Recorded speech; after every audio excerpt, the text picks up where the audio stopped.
hükümetli matematika klasmanları kalsılar bilen attestasiya test sınavlarında düşen geometrik meselelerin geçimini görüp çıkamız. Demek, kayılan olsa bir yerde bu sır üçburçakda bodamız ihtiyari doğru çizik ve bu tamamıyla teng.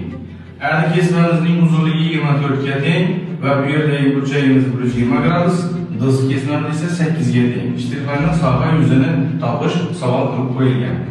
Demek, bu teng yanlış burçak bo'ladigan bo'lsa, bu d burçağımız teng yanlış burçak bo'lsa, balandlik tushiramiz.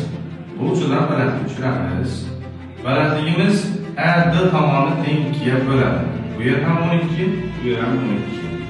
Endi bu burçağımız 30 gradus bo'ladi. Bu burçağımız ham 30 gradus bo'ladi.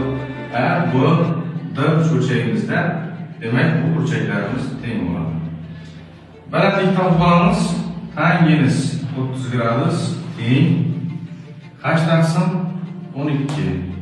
Bu yerdan balandlik topadigan bo'lsak, tangiz 30'imiz 1 taqsim yuzasi 3, balandligimiz 12 taqsim yuzasi 3, bu ham 4 yuzasi 3 ga teng.